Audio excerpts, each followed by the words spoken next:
সৰ্থেবাৰী আৰক্ষীৰ সফল অভিযান নামখলাত বৃহৎ পৰিমাণৰ গাঞ্জাসহ গ্ৰেপ্তাৰ গাঞ্জা ব্যৱসায়ী বৰপেটা জিলাৰ সৰ্থেবাৰী আৰক্ষীয়ে নিচাজাতীয় দ্ৰব্যৰ বিৰুদ্ধে অব্যাহত ৰাখিছে অভিযান এইবাৰ সৰ্থেবাৰী আৰক্ষীৰ জালত পৰিছে বৃহৎ পৰিমাণৰ গাঞ্জাসহ এটা গাঞ্জা ব্যৱসায়ী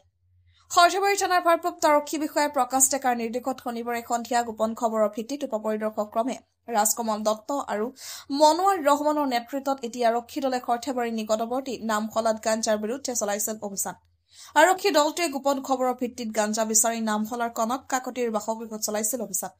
কনক কাকতিয়ে বিছনাৰ তলত লুকুৱাই ৰখা অৱস্থাত এটি কলা পলিথিনৰ পৰা আৰক্ষীয়ে বৃহৎ পৰিমাণৰ গাঞ্জা জব্দ কৰিবলৈ সক্ষম হয় আৰক্ষীয়ে জব্দ কৰা গাঞ্জাখিনিৰ ওজন 1.170 কিলোগ্ৰাম বুলি জানিব পৰা গৈছে গাঞ্জা ব্যৱসায়ৰ লগত জড়িত থকাৰ অভিযোগত কনক কাকতিক গ্ৰেপ্তাৰ কৰে আৰক্ষীয়ে